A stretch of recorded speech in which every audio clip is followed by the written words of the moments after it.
Tudo bem, eliminados da Copa do Brasil, acabou-se o ano e a tendência que a gente acaba tendo, cara, quando a gente vai, isso aqui é a análise pocket de Fluminense 1, Vasco 0, 4-3 pro Vasco nos pênaltis. A tendência quando acaba um ano é a gente falar muito, fazer meio que balanço do ano, né? A gente não tá muito acostumado a acabar o ano num mata-mata, né? Salvo o Mundial, quando já é maravilhoso, se você tá no Mundial já é maravilhoso. E por que eu tô falando isso aqui? Porque se a gente fizer um balanço do ano, eu sei que eu aqui não vou falar coisas que você quer ouvir. E eu não vou falar coisas nem que eu quero falar. Porque falar coisas que você não quer ouvir, às vezes eu faço, né? Eu falo, ó, mas falar coisas que eu não quero falar, eu não gosto não. O ano do Fluminense não é o jogo de hoje. O ano do Fluminense não é a cobrança de pênalti. É óbvio. Então vou fazer um vídeo que eu não sei se é o ideal, mas que é a análise do jogo de hoje. Mas para fazer a análise do jogo de hoje, eu preciso lembrar de uma sequência que você pode achar aqui no canal das análises pockets pós-mundial. Todas eu começo a escrever nos títulos bem assim, eu não aguento mais falar disso, eu tô falando há um tempão, a mesma coisa, falta de elenco. O Fluminense entrou pro jogo de hoje, Hércules estava lesionado, o Soteldo que tinha jogado bem 2 jogos, né? Contra o Grêmio e contra o Bahia, ok ali, né? Entra ok, mas tinha o Grêmio, tinha uma assistência contra o São Paulo. Tava lesionado, também tava fora. E aí a gente olhava pro banco, na hora que rola a bola pro jogo de hoje, eu olho pro banco e falo, eu não confio em ninguém que tá ali. Ninguém que tava no banco de hoje eu confiava. Isso é bizarro. A gente fala de elenco. O Fluminense vai fazer 1-0, o Canóbio voltou, passa a ser importante. O Ever... tem coisas que a gente às vezes tem que evitar de falar, mas tem coisas que eu tenho que ser justo com vocês, cara. Eu tenho que falar o Everaldo hoje foi um dos melhores. Olha a frase. O Everaldo era um dos melhores em campo quando foi substituído.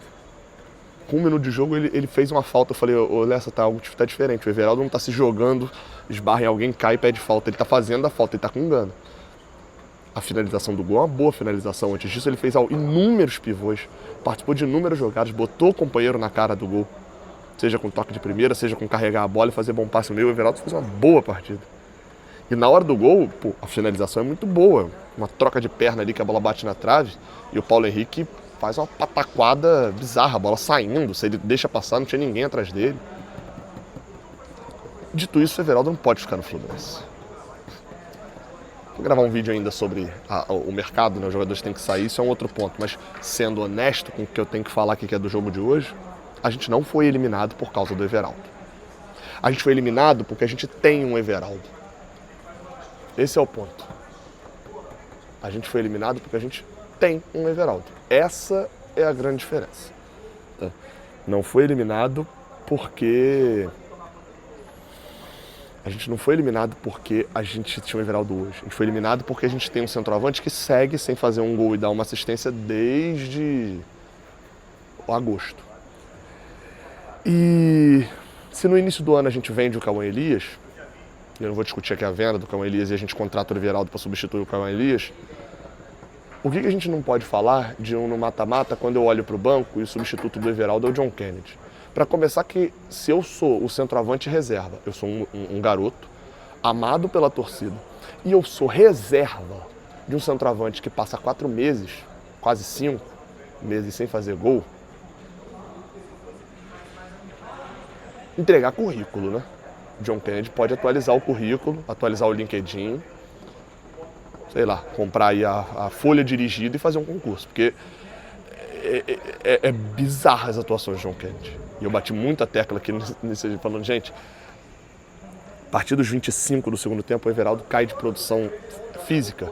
O John Kennedy entra e parece o Everaldo sem produção física. Eu não confiava no banco do Everaldo e a prova foi... E nem tô falando do pênalti. Tô falando da finalização bizarra, abjeta dele de esquerda, completamente torta. Tô falando da outra tentativa de direita que ele isola. Tô falando dele não ter ganhado uma dividida. É disso, é o banco. Hoje não entrou o Keno. Entrou o Otávio, gente. Isso vai passar batido, mas entrou o Otávio na reta final. A nossa opção aos 45 do segundo tempo era o Otávio. Podia ter entrado o Lima para bater pênalti, inclusive, porque tem um histórico muito melhor do que o John Kennedy. Depois eu falo do pênalti. Vamos voltar. A gente fala do banco, né? Eu tô falando de elenco. A gente perde o Nonato sentiu, fica o primeiro tempo todo ainda para entrar o Bernal. Esse é uma contratação que faz sentido, mas que não tinha dado certo o ano todo e fez um bom jogo. Esse aqui, eu não confiava, calou minha boca, show de bola. Dito isso, um jogo do Bernal, né? Um jogo do Bernal. Muito pouco pro que a gente esperava que tivesse. Agora, as outras substituições, o Guga, que entra no lugar de um Samuel Xavier que também sentiu. O Fluminense não tinha elenco, gente. O Fluminense, eu olhava pro banco, eu ficava desesperado com qualquer substituição que pudesse vir.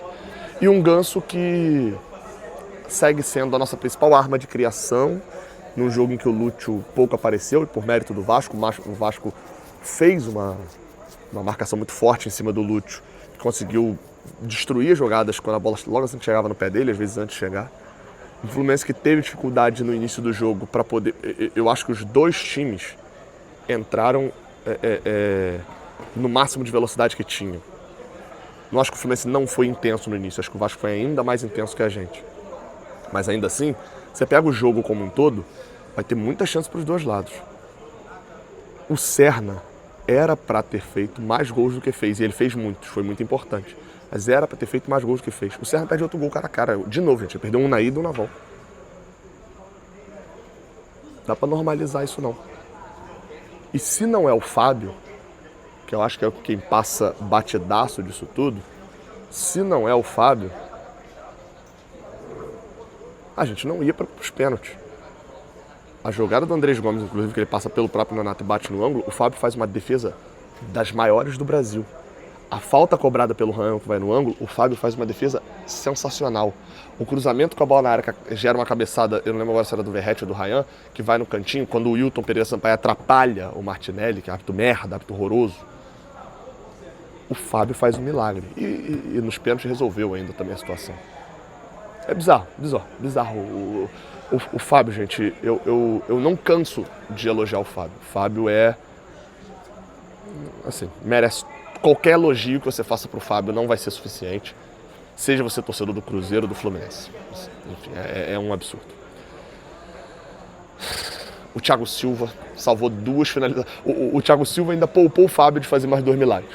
Com o Ryan chegando 2 vezes cara a cara. O Ryan não fez um bom jogo porque o Thiago Silva anulou o Ryan nesse jogo. E vai ter um outro vídeo aqui falando sobre a questão do pós-jogo lá do Thiago Silva e tal, né? Enfim. Toda a situação que acabou de acontecer no Maracanã. Eu vou falar mais no outro vídeo dele anunciando que volta pra Europa. Anunciou, não anunciou. E aí, cara, qual que é a situação pra poder encerrar? Eu penso... Deixa o rapaz passar aqui. Eu penso que para um jogo desse, cara, quando esse jogo vai para os pênaltis, eu olho os cobradores e eu fico fazendo as contas de que a gente tinha em campo, que já cobraram pênalti, o Canóbio, que não era cobrador de pênaltis, se tornou no Fluminense, assumiu a responsabilidade que ninguém assume. O Lúcio já tinha saído, o Ganso é cobrador, apesar de ter um desempenho péssimo em decisões pelo Fluminense, mas no campo bateu vários e fez, bateu e fez. O Guga já foi batedor também no Avaí, no Atlético Mineiro. O René eu não sabia que era batedor e pegou a bola para bater, o Guga não bateu. E tinha outros ali que talvez pudessem bater, enfim, mas seria tudo muito novo, assim, né? No cenário geral para o Fluminense. E o Thiago Silva, claro, pega a bola, bate e faz o primeiro. E aí, cara, a gente entra nas cobranças de pênalti. Primeiro, o Canóbio, pelo valor que tem, poderia ter um pouquinho, né, menos de coragem lá atrás e não ter batido os pênaltis que ele fez. E agora, ele tinha que bater. Ele bateu no meio, é a forma dele de bater, ele bate várias no meio, enfim. Não sei em que momento o Canóbio foi alçado a cobrador. Reclamo porque ele perde o pênalti decisivo. Perdeu o pênalti, bateu no meio. O Léo Jardim foi bem, ficou claramente estudado. Agora o John Kennedy, gente, acabou, né? Quando a galera fala muito do Gratidão Futebol Clube, a galera lembra muito do Keno, a galera lembra muito de Guga, Thiago Santos, jogadores que tiveram Lima, jogadores que tiveram um contrato renovado, mesmo sem desempenhar um futebol agradável. O que a gente vai falar do reserva do pior time do Mundial de Clubes? O Pachuca foi um time que no Mundial foi pior do que um time amador da Nova Zelândia, o Auckland City. O Pachuca foi pior, foi o último colocado do Mundial. E o John Kennedy era reserva desse time. O reserva desse time veio no meio do ano para ser a nossa solução de centroavanço. Fez um gol contra o São Paulo, um bonito gol, e um gol de pênalti contra o Sport que ele pediu para bater. E eu falei, naquela cobrança contra o Sport, e já falei que eu já fiz uma pesquisa, e todos os pênaltis do John Kennedy na base ele bate do mesmo jeito. Cruzado, a meia altura, fraco. E lá contra o Sport o goleiro quase pega, que ele cai um pouquinho mais pro alto. O único que ele não bateu assim foi um que ele fez gracinha contra o Botafogo num clássico, e depois foi pra coletiva, mesmo a gente tendo tomado 4-2, da risadinha falando que ele acertou o pênalti. Um cara que desrespeitou inúmeras vezes a torcida do Fluminense. E por mais que tenha feito o gol do título, na minha memória, eu sempre faço questão de lembrar muito mais que o gol do título da Libertadores, o gol lá do Beira-Rio, do Germancano. E me sinto mais à vontade disso. Porque quando um jogador decide ir pra balada, decide fazer festa, quando o time tá numa das piores situações dos últimos anos, eu acho que esse cara tá desrespeitando a torcida. E eu falei aqui várias vezes, eu prefiro o jogador ruim do que o jogador que me faz de otário. Porque eu sou torcida, no final das contas. O John Kennedy não jogou bola em momento nenhum para ser aplaudido pela torcida do Fluminense nessa volta. A gratidão precisa acabar, né, gente? A gratidão precisa acabar, né? E detalhe, uma proposta de 6 milhões de euros. Ele não aceitou aí não, jogar no Shakhtar. Ou seja, e a gente renovou o contrato dele. Vai ter que entubar. E aí no ano que vem, sabe o que vai acontecer? É provável que aconteça. Ele vai ficar no elenco. Vai ser muito xingado agora nesse período de contratações. Aí ano que vem ele vai entrar, vai ter um centroavante que às vezes não funciona. Ele vai entrar no jogo, vai estar a torcida gritando JK é caçador de urubu, mesmo com esse cara tendo jogado já mais de 10 Fla-Flus e tendo feito gol em um Fla-Flu. Tem a mesma quantidade de gols em Fla-Flus que o Renato Chaves. Aí também. E vai estar a torcida, porque no geral o torcedor de futebol ama, né? O torcedor de futebol gosta e é iludido. Não era a melhor maneira de finalizar o ano. 79 partidas. A gente, né, eu aqui no Raiz Tricolor não fui a todas, mas o Grupo Jornada foi a todas do estádio. Agradeço a você pela companhia nessas 79 análises, desde a felicidade no Mundial, desde as viagens da Sul-Americana, passando por Campeonato Carioca em estádios malucos aqui do Rio, até agora essa eliminação pro Vasco. E agora, cara, sabe o que sobrou pra gente? Planejar a Libertadores, planejar bastante essa barca de mercado saindo, o que deveria sair, essa troca de comando do Fluminense, em tese, e secar quarta-feira e domingo, para não ser um ano onde o Vasco ultrapassa a gente em Copa do Brasil e vai ter um título, e o nosso último título é de 2024. Se inscreve, deixa o like, um fim melancólico para um ano que até estava sendo legal. Valeu.